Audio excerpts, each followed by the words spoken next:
Shalom, teman-teman. Shalom. Shalom kabar. Hari ini kita bahas tentang gambar diri ya. Jadi kita masih bahas seri tentang gambar diri. Temanya adalah aspek present gambar diri. Jadi gambar diri itu sebetulnya ada dua aspek. Dapat ditinjau dari dua aspek. Tapi sebelum ke sana mungkin masih ada yang bingung ya. Sebetulnya gambar diri itu apa dan bagaimana sih? Gambar diri itu artinya bagaimana kita memandang diri kita. Bagaimana kita melihat diri kita. Dan pada dasarnya gambar diri adalah pemahaman seseorang mengenai siapa dirinya. Who he is. Dan harus menjadi apa atau bagaimana dirinya tersebut. Nah, ini terkait dengan self-esteem ya. Saya ulang, gambar diri adalah pemahaman seseorang mengenai siapa dirinya. Who he is. Dan harus menjadi apa atau bagaimana dirinya tersebut. Gambar diri punya dua aspek. Aspek yang pertama adalah aspek present atau kekinian. Who I am now. Yang kita bahas sekarang. Dan aspek yang kedua adalah aspek future atau yang akan datang. Who I will be. Nah, baik aspek present, aspek kekinian maupun aspek future yang akan datang ya. Who I will be. Dua aspek gambar diri ini seperti sekeping uang yang memiliki dua sisi. Keduanya menjadi satu kesatuan yang menggerakkan seseorang menjalani kehidupan.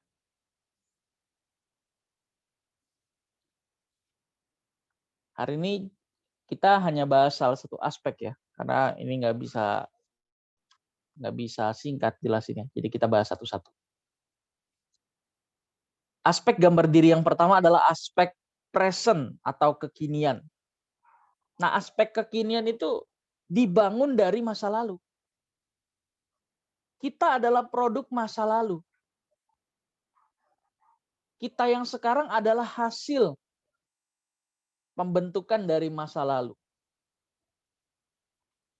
Aspek present juga dibentuk oleh nilai-nilai yang diserap dari lingkungannya. Keluarga, sekolah, maupun lingkungan sekitar. Pergaulan, pertemanan. Nah, ini diserap. Kita menyerap apa yang ada di sekitar kita. Dan itu membangun gambar diri kita. Bagaimana kita memandang diri kita.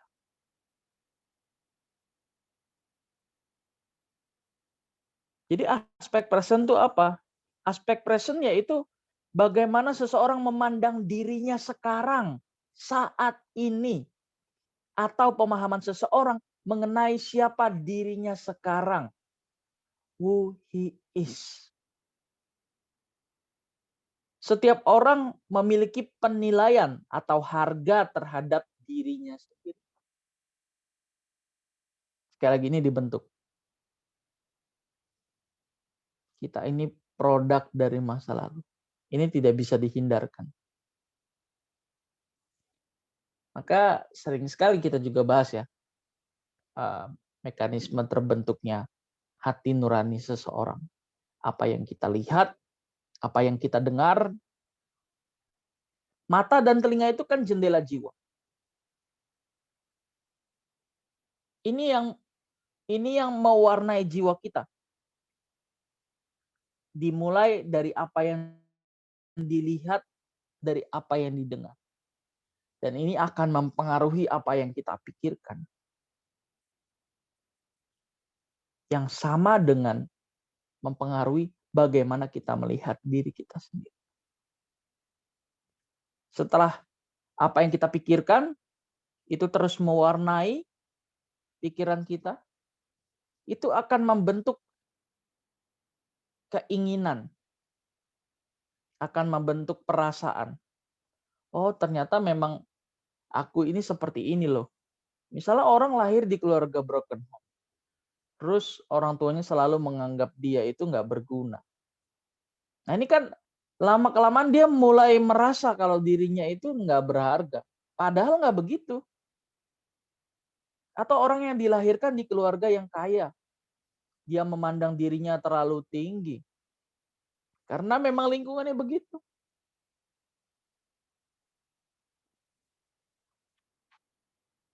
Tapi kalau orang mulai menemukan siapa dirinya di dalam Tuhan, dia tidak terpengaruh akan apapun. Dia lebih mengutamakan. Sebenarnya aku yang menurut Tuhan itu seperti apa sih? Kenapa aku diizinkan tinggal di Jakarta Utara? Kenapa aku diizinkan tinggal di Tangerang? Kenapa aku diizinkan tinggal di mana lagi misalnya? Di sini yang paling jauh siapa sih? Indah di mana dah? Indah apa yang jauh? Indah di mana? Saya lupa deh. Betul. Di Batam. Wah. Kenapa kita diizinkan tinggal di Batam? Itu semua ada maksudnya. Kenapa saya terlahir jadi orang Manado Korea misalnya? Itu ada maksudnya. Canda ya. Itu semua ada maksudnya. Nah, itu perlu ditemukan maksud itu. Ketika seseorang disentuh kebenaran, dia akan melihat dirinya dari sudut pandang Allah. Saya ulang. Ketika seseorang disentuh kebenaran, tentu kebenaran yang murni, maka ia akan melihat dirinya dari sudut pandang Tuhan. Ya, meskipun masa lalunya buruk, kelam, madesu, masa depan suram, nggak ada harapan lagi. Tapi ketika orang disentuh kebenaran yang murni, dia akan mulai melihat. Aku yang selama ini dipandang tidak berharga. Ternyata aku berharga di mata Allah.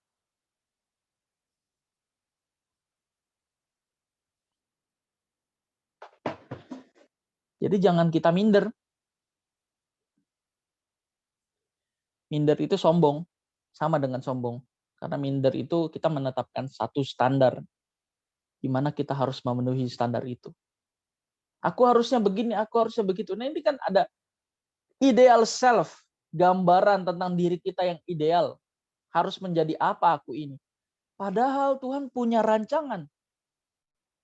Kejadian 1 ayat 26. Dan rancangan itu harus ditemukan. Kita tidak meng-create diri kita sendiri. Baik eksistensi keberadaan maupun tujuan. Kenapa kita diciptakan. Nah ini kalau di studi-studi filsafat bilangnya, kita ini membentuk nilai kita sendiri. Ya betul, tapi Tuhan itu sudah punya tujuan, sudah punya rancangan. Maka kita menemukan itu. Kita tidak meng-create tujuan kita, tapi kita menemukan kenapa kita diizinkan Tuhan punya kondisi seperti sekarang ini.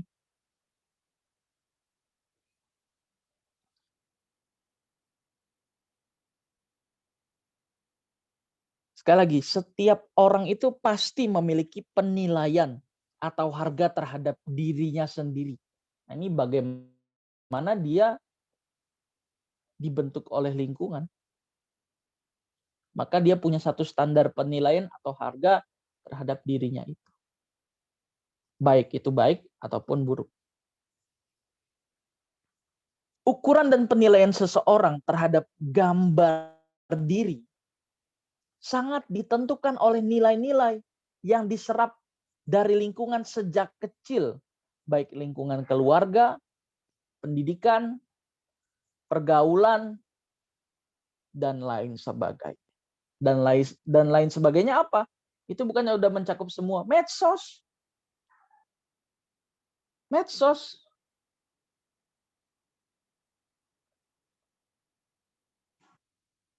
Kita yang hari ini yang hidup di zaman milenial seperti ini kan kita tidak bisa terlepas dari pengaruh media sosial. Coba di sini ada nggak yang sehari main gadget cuma sejam 2 jam? Paling top 2 jam deh. Ada nggak? Nggak yakin saya. Saya pun demikian. Wah, mestinya kan jadi contoh. Iya, benar jadi contoh. Tapi kan saya belum selesai. Saya main gadget buat apa kan? Buat kerjaan. Bisa aja ngelesnya. Nggak, betulan. Saya lebih banyak biasanya lihat-lihat YouTube ya, sama baca buku. Kalau di YouTube ya lihatnya debat. Kita lanjut. Aspek kekinian dalam gambar diri seseorang. Aspek kekinian dalam gambar diri seseorang. Tadi gambar diri artinya bagaimana seseorang memandang diri. Dan itu dibentuk, dipengaruhi oleh 2 aspek. Ada 2 aspek gambar diri. Aspek kekinian, present, dan aspek future yang akan datang. Harus menjadi apa dirinya tersebut. Nah, itu aspek future. Nanti kita bahas di satu tema khusus lagi ya. Karena hari ini kita hanya mempersoalkan aspek present gambar diri. Jadi ada 2 aspek gambar diri. Aspek present dan aspek future.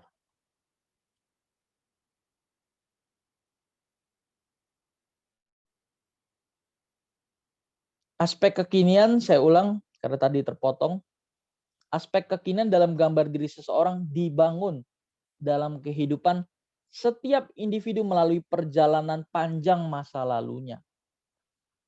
Gambar diri seseorang tidak bisa terbangun dalam waktu singkat.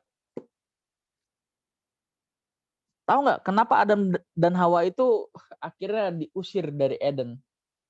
Karena gambar dirinya sudah kacau. Ingat, gambar diri itu tidak terbentuk singkat ya. Tidak terbangun singkat. Bangun singkat. Karena Adam dan Hawa lebih memilih bergaul dengan ular yang menjadi personifikasi iblis. Maka dalam menentukan penilaian bagaimana Adam dan Hawa memandang dirinya sendiri, itu banyak dipengaruhi oleh cara berpikir dan cara merasakan yang juga dimiliki oleh iblis. Ini dibangun, sekali lagi ini dibangun. Nggak ada yang waktu singkat. Oleh sebab itu, untuk mengubah gambar diri yang salah atau rusak, nah ini penting diperhatikan. Ketika manusia jatuh ke dalam dosa, gambar dirinya itu rusak. Salah, bukan hilang. Beda loh, hilang loh. Maka Roma 3 ayat 23 itu perlu mendapat revisi. Karena teks aslinya bukan hilang. Karena semua orang telah berbuat dosa dan kehilangan kemuliaan Allah. Di situ bukan kehilangan teks aslinya, tapi kekurangan. Husterio.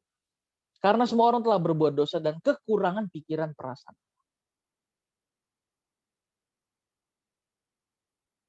Adam dan Hawa sampai satu titik dia jatuh memiliki konsep berpikir seperti iblis atau ular.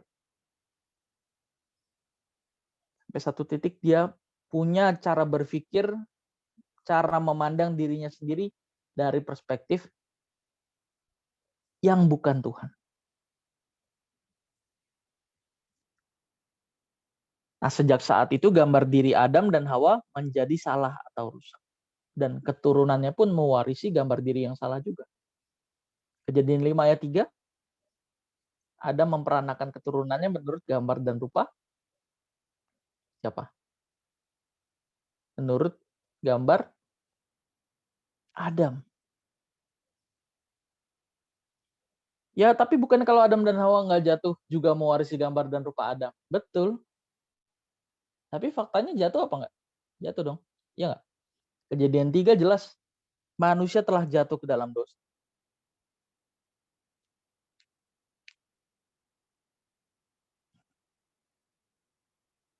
Butuh waktu yang panjang. Tidak cukup beberapa hari, beberapa minggu, beberapa bulan, bahkan juga tidak cukup 2 atau 3 tahun. Pernah ada orang, salah satu orang tua Komsel yang bilang, anak gua nggak bener ikut Komsel. Katanya ikut Komsel jadi bener gitu ya. Rusaknya udah puluhan tahun, dikasih ke kita baru 2-3 tahun, 2 tahun, terus ngarapin bener. Susah lah. Nangkep ya? Maksudnya ya. Kita aja yang berjuang jadi bener aja masih banyak koreksinya. Apalagi orang yang nggak berusaha untuk jadi benar. Tentu jadi benar yang dimaksud di sini sesuai dengan yang Tuhan mau. Tapi kadang juga kita juga jadi batu sandungan. Kenapa? Karena secara moral kita nggak bisa jadi teladan. Diminta bantu orang tua marah. Terus suka berantem sama adiknya, sama kakaknya. Gara-gara soal barang. Misal kakaknya minjem sepatu atau minjem tasnya, terus jadi berantem gara-gara kakaknya nggak bilang. Nah ini kan sebetulnya hal-hal yang udah nggak perlu lagi kita berantem.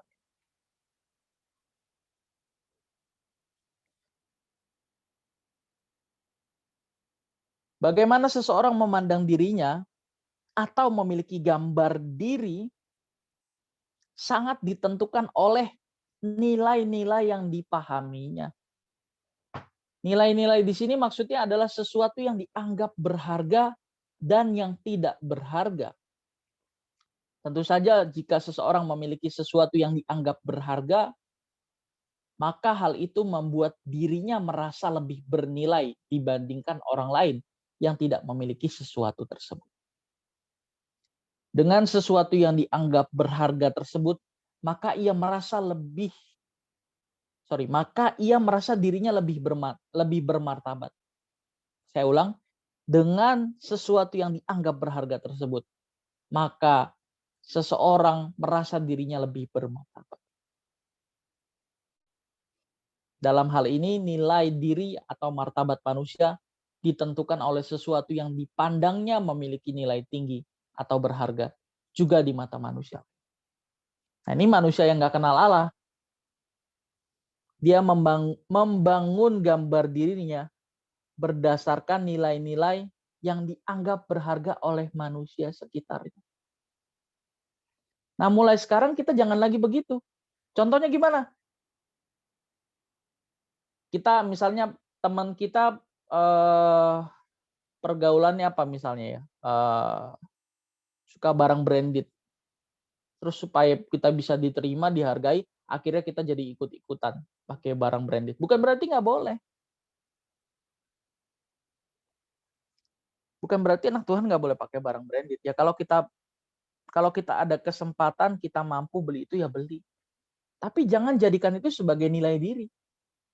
Harus pakai baju yang branded, jam tangan branded, segala sesuatunya harus branded. Kalau HP-nya itu mereknya bukan Apple yang kegigit, dia nggak bentar. Dia nggak ngerasa dirinya itu berharga. Cuma gara-gara HP, coba bayangin. Gara-gara teman-temannya HP-nya itu Apple yang kegigit. Ingat, Apple itu simbol dari kejatuhan manusia loh. Nggak bercanda. Ini cuma cocok logi ya. Tapi masuk akal juga sih. Kalau dikaitkan, diasosiasikan masuk juga sih. Ada nggak yang begitu? Banyak. Jangan-jangan kita begitu. Bukan saya menghakimi ya. Bukan saya menghakimi. Saya menyindir, enggak bercanda. Ya kalau orang merasa tersindir oleh kebenaran, terus dia berubah, maka orang itu perlahan-lahan mulai dipulihkan gambar dirinya. Kalau firman udah sekeras ini terus nggak merubah orang, geleng-geleng kita. Ya meskipun pertumbuhan masing-masing orang, setiap individu itu berbeda-beda. Ada yang lambat, ada yang cepat. Dan kita jangan membandingkan pertumbuhan rohani kita dengan orang lain. Karena setiap orang itu punya kapasitasnya masing-masing. Urusan kita adalah dengan diri kita, bukan dengan orang lain. Bukan dengan orang lain.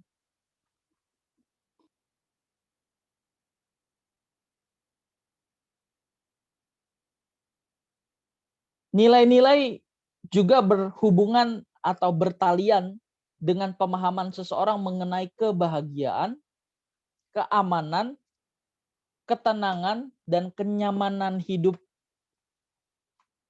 Jadi jika sesuatu yang berharga itu dimiliki, maka membuat dirinya merasa bahagia, aman, tenang, dan nyaman. Nah ini, nilai diri, gambar diri yang dibangun dari sesuatu yang dianggap berharga. Baik itu apa yang dipakai maupun yang dianggap berharga. Misalnya apa? Selain yang dipakai. Pinter misalnya. Kita nggak dihargai kalau kita nggak pinter sama lingkungan kita. Nah, akhirnya kita berusaha jadi pinter supaya dihargai sama lingkungan sekitar kita. Salah nggak kayak gitu? Ya satu sisi nggak salah, tapi kalau motifnya salah, motivasinya salah, maka salahlah gerak hidupnya. Nanti kalau ada yang lebih pinter lagi, pasti dia nggak dihargai lagi, ditinggal tuh. Biasanya begitu. Maka jangan hidup apa kata orang lain, hidup kata Tuhan. Hidup kata firman Tuhan. Jangan kata orang lain. Kita tidak perlu memusingkan perkataan orang lain, kita hanya perlu memusingkan perkataan Tuhan.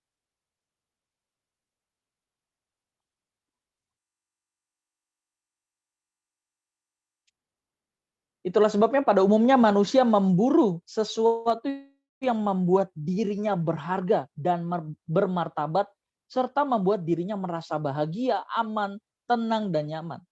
Dalam hal ini perasaan bahagia, aman, tenang, nyaman seseorang ditentukan oleh sesuatu yang dipandangnya memiliki nilai yang tinggi atau berharga.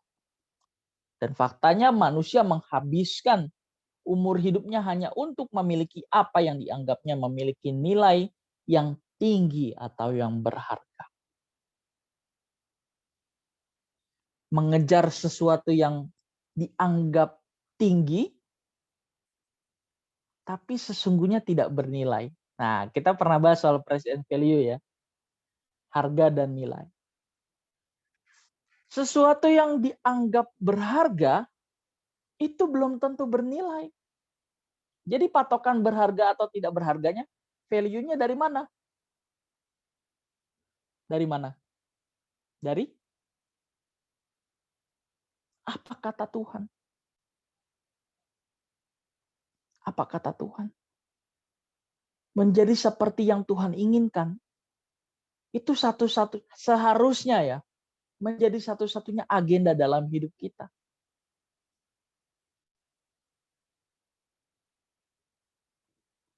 Yang berharga belum tentu bernilai. Kebanyakan kita memberi harga tinggi, menaruh nilai tinggi pada sesuatu yang bernilai rendah. Terjebak. Kenapa bisa begitu? Karena konsep berpikir kita salah, cara memandang kita salah. Maka sangatlah pas kalau kata bertobat dalam perjanjian baru itu tidak memakai kata syup. Syup itu artinya berbalik. Tapi pakai kata metanoia. Artinya perubahan cara memandang, cara berpikir. Terus menerus. Sampai merubah seluruh cara hidup. Perubahan itu dimulai dari sini. Mindset. Ini world view. Bagaimana seseorang memandang dunia. Bagaimana seseorang memandang dirinya memandang dirinya. Dimulai dari sini. Mindset. Nanti dia mulai bisa membedakan mana yang bernilai, mana yang berharga bagi Tuhan tentu. Kalau Tuhan tidak menghendaki kita untuk memberi harga atau nilai tinggi pada sesuatu, kita tidak menaruh harga dan nilai di situ.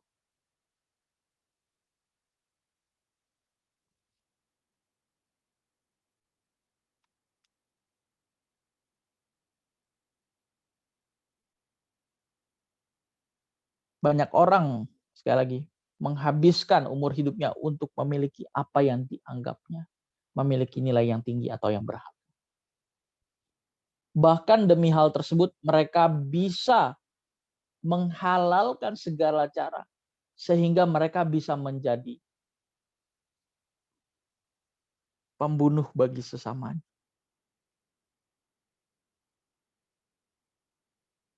Manusia terbelenggu dengan pola berpikir dan gaya hidup yang salah. Nah, ini yang dikatakan di Alkitab, cara hidup yang diwariskan oleh nenek moyang. Siklus kehidupan seperti hewan. Hewan itu apa? Siklus kehidupannya. Oke. Makan, terus lalu kawin, melahirkan, bertahan hidup. Ya gitu-gitu aja. Jika hal ini berlangsung lama, yaitu pola pikir dan gaya hidup yang salah, kewajaran anak dunia yang menghargai sesuatu secara salah, maka Tuhan dan kerajaannya serta perkara-perkara rohani tidak akan mendapat tempat yang sepantasnya bagi orang itu. Manusia memberhalakan banyak hal dan mengandalkan kekuatan di luar Allah. Tujuan manusia bukanlah tujuan bukanlah Tuhan dan kerajaannya, tetapi dunia ini. Manusia menjadi sesat. Dengan demikian, kuasa kegelapan menggiring manusia kepada kegelapan abadi. Tetapi mereka sama sekali tidak menyadarinya. Di dalamnya termasuk banyak orang Kristen. Kita terhanyut oleh kesibukan. Kita terhanyut oleh kewajaran hidup anak dunia. Sampai-sampai kita tidak bisa membedakan. Ini mengerikan sebetulnya. Ini mengerikan.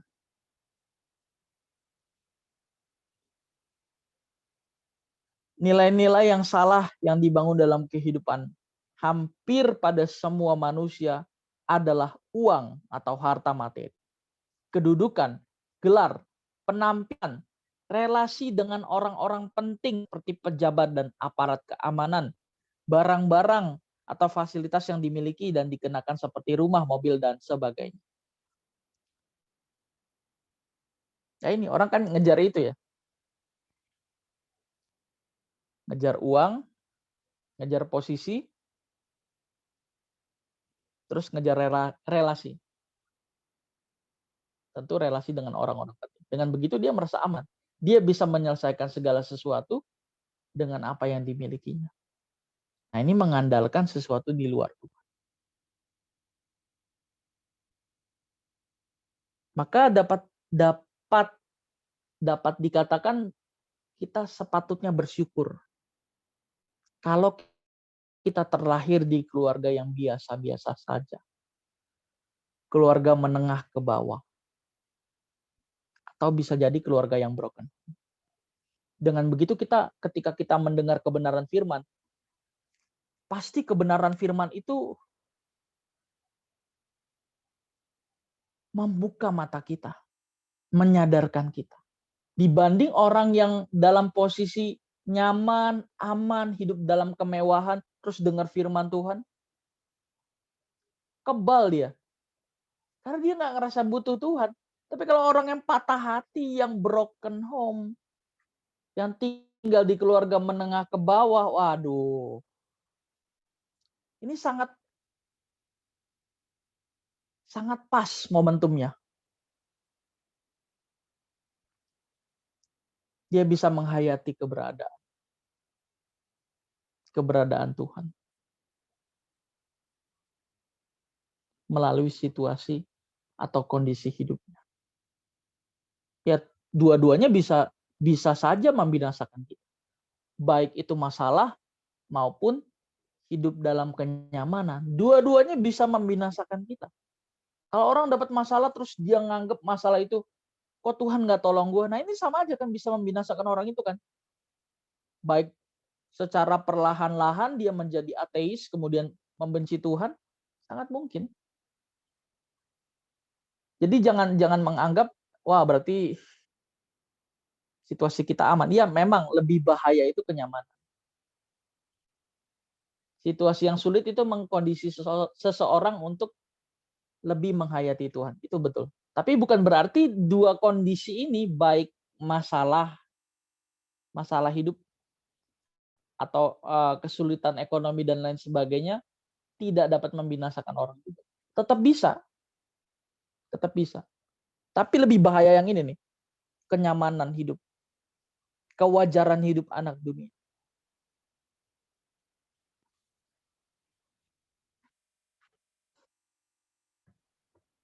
Orang yang paling berperan membangun gambar diri dalam diri seseorang adalah orang tua atau lingkungan keluarga.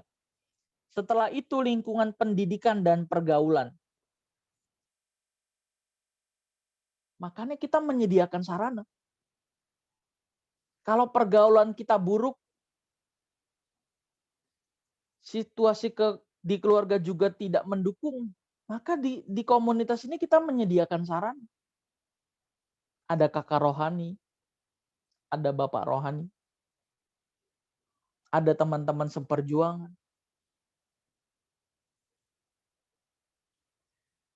Terus terkait lingkungan pendidikan dan pergaulan, makanya 180 kan masuk, hadir di sekolah-sekolah kan. Kita melihat situasi dan realita itu. Seandainya nggak ada COVID ini kan, kita nggak bisa ketemu Vero, nggak bisa ketemu Indah, nggak bisa ketemu Dev. Tapi karena situasi ini kita dipertemukan. Jadi tidak ada situasi yang terjadi yang tanpa seizin Tuhan. Dan mesti kita cari tahu apa maksud Tuhan di balik semua ini.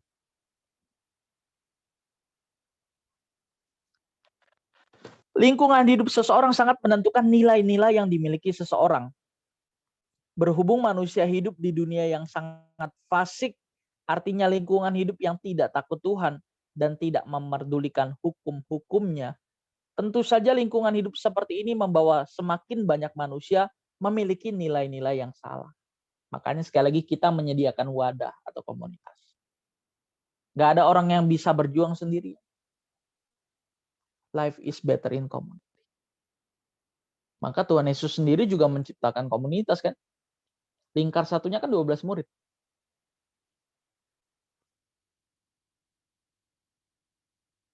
Hal ini mengakibatkan banyak manusia menjadi semakin tidak mengenal bagaimana manusia ideal yang dikehendaki oleh Allah.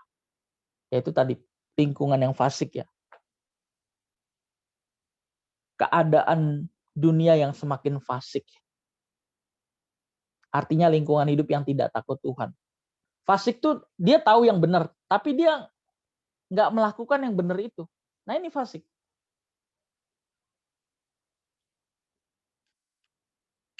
Suasana dunia hari ini dengan keadaan lingkungannya merupakan skenario besar.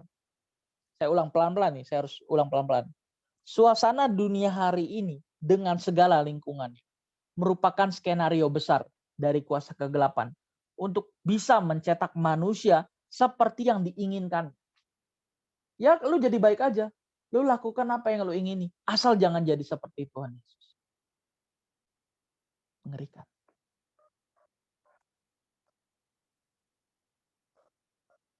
Iblis itu menawarkan keinginan. Ya lu jadi apa yang lu mau aja. Dengan sendirinya orang akan binasa, akan hancur. Memang manusia tidak selalu menjadi jahat seperti binatang. Tetapi manusia digagalkan untuk menjadi manusia seperti yang dikehendaki oleh Allah. Aspek kekinian dalam gambar diri seseorang dibangun dalam kehidupan setiap individu melalui perjalanan panjang masa lalunya. Present sekarang. Jadi pilihan-pilihan yang kita tentukan hari ini mulai disadari. Karena itu akan mempengaruhi kita di masa yang akan mendatang. Amin.